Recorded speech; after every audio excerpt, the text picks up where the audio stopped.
नमस्कार दोस्तों, स्टूडेंट्स में आपका बहुत बहुत स्वागत है। मैं इस वीडियो में उत्तर प्रदेश पुलिस भर्ती एवं प्रोन्नत board Lucknow 2020 jail warden fireman घुड़सवार परीक्षा 19/12/2020 शिफ्ट फर्स्ट का पेपर को हम डिस्कस करने जा रहा हूं। सामान्य जागरूकता। इतिहासकारों के अनुसार निम्नलिखित में से किसे दिल्ली का पहला सुल्तान माना जाता है? राइट ऑप्शन बी हो जाएगा कुतुबुद्दीन ऐबक को। दिल्ली का पहला शासक कुतुबुद्दीन ऐबक को माना जाता है। कुतुबुद्दीन ऐबक ने 1206 में गुलाम वंश की स्थापना की। कुतुबुद्दीन ऐबक दिल्ली सल्तनत के संस्थापक और गुलाम वंश के पहले सुल्तान थे। ये गौरी साम्राज्य के सुल्तान मोहम्मद गौरी के एक गुलाम थे। इन्होंने लाहौर को अपनी राजधानी बनाया और कुतुब मीनार की नींव डाली। गौरतलब है कि दिल्ली सल्तनत का पहला वास्तविक संस्थापक इल्तुतमिश था। ट्रांसफार्मर एक उपकरण है जिसका उपयोग विद्युत ऊर्जा के विद्युत शक्ति संचरण में किया जाता है। ट्रांसफार्मर केवल प्रत्यावर्ती धारा या विभवांतर के साथ कार्य कर सकता है। यह विद्युत चुम्बकीय प्रेरण और पारस्परिक प्रेरण के मूल सिद्धांतों पर काम करता है। उपयोग दिए गए विकल्पों में से भी सही है। निम्नलिखित में से कौन सी भाषा भारतीय संविधान की 8वीं सूची में उल्लिखित आधिकारिक भाषाओं में से नहीं है? राइट ऑप्शन ए हो जाएगा पर्शियन। भारतीय संविधान की 8वीं सूची में फारसी भाषा को आधिकारिक भाषाओं में नहीं सम्मिलित किया गया है। भारतीय संविधान की 8वीं सूची में 22 भाषाएं शामिल हैं। प्रारंभ में हमारे संविधान की 8वीं सूची में 14 भाषाएं थीं। 21वें संवैधानिक संशोधन अधिनियम 1967 में एक भाषा सिंधी, 71वें संशोधन 1992 द्वारा 3 भाषाएं कोंकणी, मणिपुरी और नेपाली को जोड़ा गया, जबकि 92वें संशोधन 2003 द्वारा बोडो, संथाली और मैथिली तथा डोगरी को 8वीं सूची में शामिल किया गया है। उत्तर प्रदेश के नौटंकी, रासलीला, कजरी और झोरा, छपेली और जैता निम्नलिखित में से किससे संबंधित है? राइट ऑप्शन ए हो जाएगा फोल्क डांस। उत्तर प्रदेश के प्रमुख लोक नृत्य में रासलीला, रामलीला, ख्याल, नौटंकी, नखाल, स्वांग, दादरा, कजरी, झोरा, छपेली, जैता और चरकुला नृत्य शामिल है। कथक शास्त्रीय नृत्य की उत्पत्ति उत्तर प्रदेश से हुई है और यह भारत के प्राचीन शास्त्रीय नृत्यों के 8 रूपों में से एक है।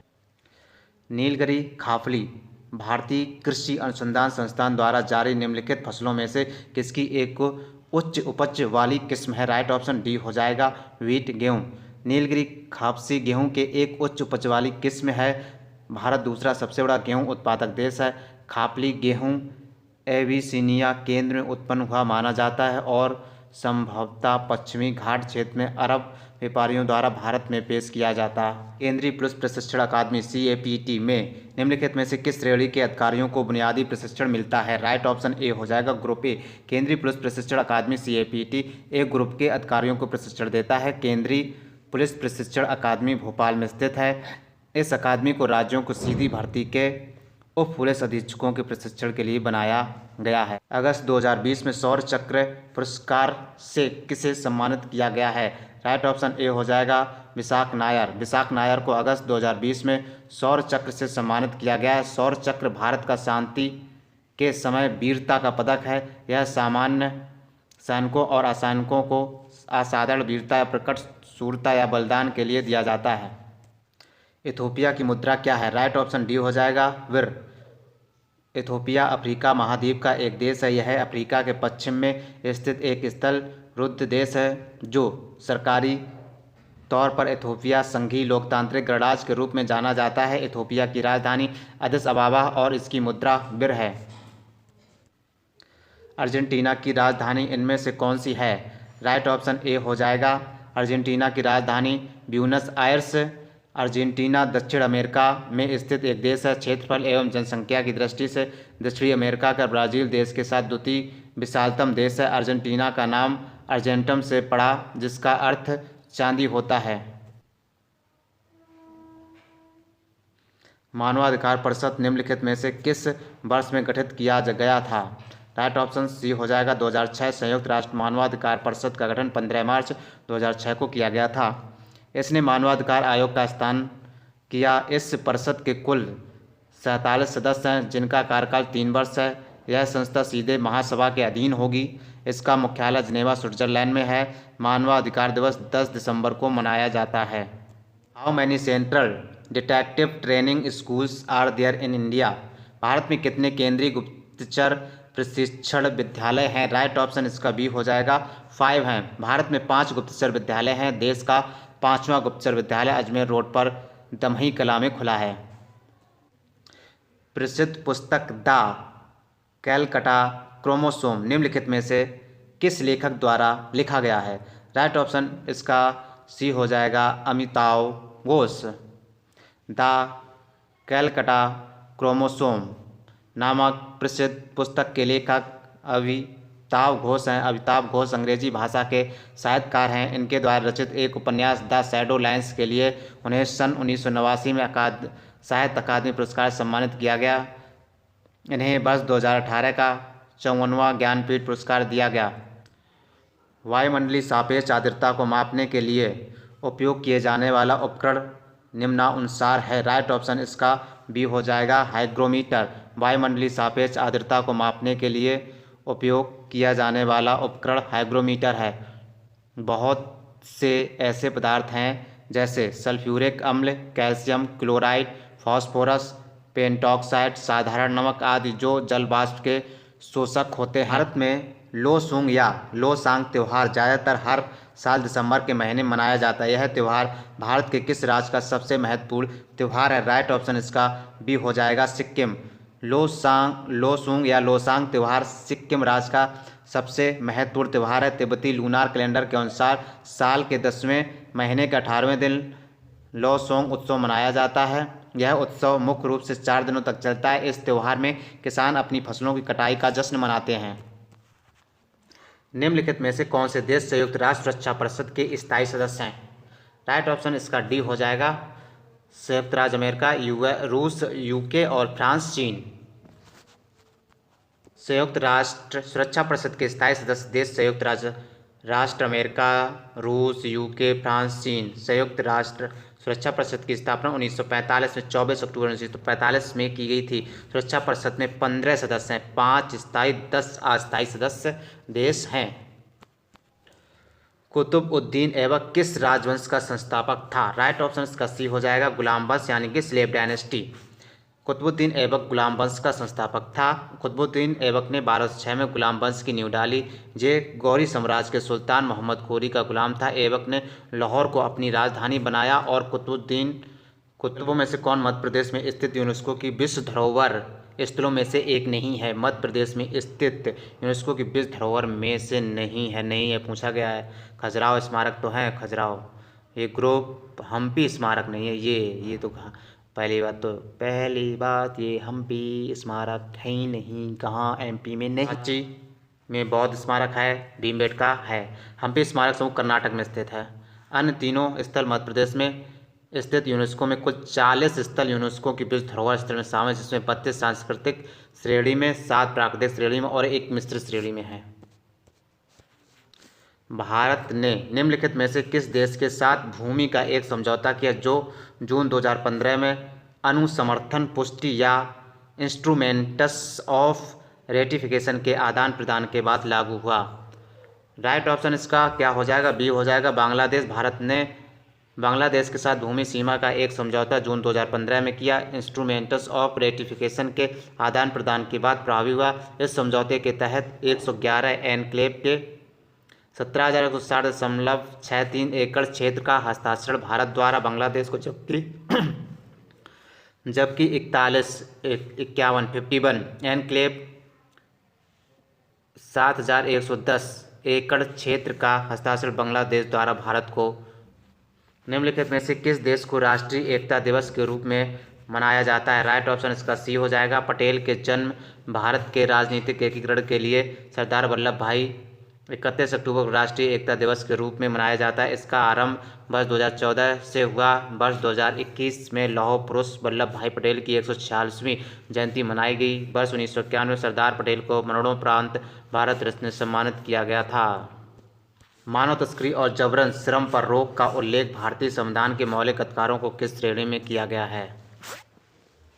बताइए। इसका कमेंट ऑप्शन में राइट शोषण के विरुद्ध अधिकार, तो हमारा क्या हो जाएगा? राइट ऑप्शन ए हो जाएगा शोषण के विरुद्ध। मानव तस्करी और जबरन श्रम पर रोक का उल्लेख भारतीय संविधान के शोषण के विरुद्ध अधिकार की श्रेणी में रखा गया है। अनुच्छेद 23 मनुष्यों की क्रय विक्रय बेगार इसी प्रकार के अन्य बलात् श्रम को प्रतिषिद्ध करता है तथा इसके उल्लंघन को दंडनीय अपराध घोषित करता है।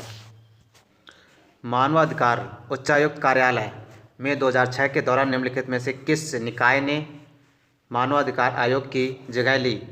राइट ऑप्शन सी हो जाएगा मानवाधिकार परिषद, ह्यूमन राइट्स काउंसिल HCHR में 2006 के दौरान मानवाधिकार परिषद ने मानवाधिकार आयोग की जगह ले ली है। मानवाधिकार परिषद एक अंतर सरकारी निकाय है जिसका गठन 15 मार्च 2006 को संयुक्त राष्ट्र महासभा के प्रस्ताव द्वारा किया गया था। भारत में नोटबंदी विमुद्रीकरण कब हुई? करंट अफेयर का क्वेश्चन है। 8 नवंबर 2016 है। भारत में नोटबंदी 8 नवंबर 2016 को दूसरी बार हुई। इससे पहले भारत के चौथे प्रधानमंत्री मोरारजी देसाई के द्वारा सन 1978 में सर्वप्रथम मुद्रा का विमुद्रीकरण किया गया, जिसमें 1000 और 5500 के नोट बंद किए गए थे। स्वतंत्रता से पूर्व पहली बार विमुद्रीकरण सन 1900 मार्च 2020 में उत्तर प्रदेश सरकार द्वारा जारी आंकड़ों के अनुसार उत्तर प्रदेश के निम्नलिखित में से किस जिले ने राज्य की GDP में अधिकतम योगदान दिया है? राइट ऑप्शन ए हो जाएगा नोएडा। मार्च 2020 में उत्तर प्रदेश के नोएडा जिले के राज्य की GDP में अधिक योगदान दिया। नोएडा प्रति व्यक्ति आय के मामले में शीर्ष जिला रहा। गौरतलब है कि वित्त वही 2020-21 में राजा सकल घरेलू उत्पाद की दृष्टि से उत्तर प्रदेश देश की दूसरी सबसे बड़ी अर्थव्यवस्था है। इस क्रम में महाराष्ट्र शीर्ष स्थान पर है। निम्नलिखित विकल्पों में से किसे भारत और चीन के बीच प्रभावी सीमा कहा जाता है? राइट ऑप्शन ए हो जाएगा मैकमोहन रेखा। भारत और चीन के बीच की रेखा मैकमोहन कहा जाता है। यह अस्तित्व में 1914 में भारत की तत्कालीन ब्रिटिश सरकार और तिब्बत के बीच शिमला समझौते के तहत आई थी। अफगानिस्तान और पाकिस्तान के बीच 2430 किलोमीटर लंबी अंतर्राष्ट्रीय सीमा का नाम डूरंड रेखा है। भारत और पाकिस्तान के बीच रेड क्लिफ रेखा है। पाक जल डमरू मध्य भारत और श्रीलंका के बीच की रेखा निर्धारित करता है। निम्नलिखित में से किस देश ने सबसे पहले GST लागू किया? राइट ऑप्शन डी हो जाएगा फ्रांस। विश्व में सर्वप्रथम GST फ्रांस ने लागू किया। यहाँ पर सन 1654 में GST लागू हुआ था, जबकि भारत में गुड्स एंड सर्विस टैक्स 1 जुलाई 2017 को लागू हुआ। भारत में GST लागू करने वाला पहला जून 2020 में भारत और चीन के बीच सीमा संघर्ष के बाद राष्ट्रीय सुरक्षा और गोपनीयता की चिंताओं का हवाला देते हुए भारत सरकार द्वारा कितने चीनी ऐप्स को प्रतिबंधित किया गया है? Right option C. जून 2020 में भारत और चीन के बीच सीमा संघर्ष के बाद राष्ट्रीय सुरक्षा और गोपनीयता की चिंताओं का हवाला देते हुए भारत सरकार ने कुल 59 चीनी ऐप्स को पूर्ण रूप से प्रतिबंधित कर दिया।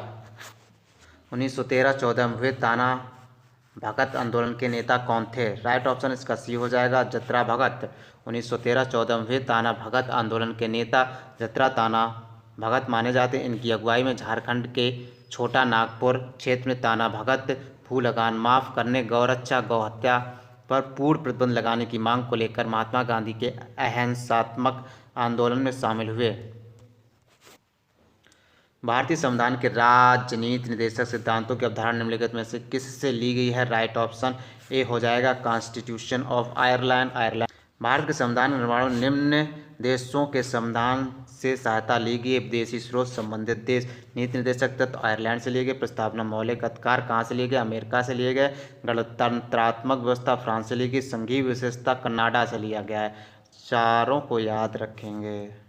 निम्नलिखित में से किसकी खेती भारत में जायद फसल के रूप में की जाती है? राइट ऑप्शन सी हो जाएगा वाटरमेलन। तरबूज की खेती जायद फसल के रूप में की जाती है। इस वर्ग में फसलों में तेज़ गर्मी और शुष्क हवाएं सहन करने की अधिक क्षमता होती है। उत्तर भारत में ये फसलें मुख्यतः मार्च अप्रैल में बोई जाती हैं। उदाहरण तरबूज, खीरा, ककड़ी, मूंग, उड़द, सूरजमुखी इत्यादि। निम्नलिखित में से कौन राजस्व विभाग का उच्चतर प्राधिकारी है? राइट ऑप्शन इसका ए हो जाएगा रेवेन्यू सेक्रेटरी, यानी कि राजस्व सचिव। राजस्व विभाग का उच्चतर अधिकारी राजस्व सचिव होता है। राजस्व का तात्पर्य सरकार द्वारा वसूले गए सभी प्रकार के कर और शुल्क, निवेशों पर प्राप्त ब्याज और लाभांश तथा विभिन्न सेवाओं के बदले प्राप्त रकम को राजस्व प्राप्ति कहा जाता है। निम्नलिखित में से कौन भारत के प्रथम सर्वोच्च वीरता पुरस्कार परमवीर चक्र से सम्मानित हुए थे? राइट ऑप्शन ए हो जाएगा मेजर सोमनाथ शर्मा जी।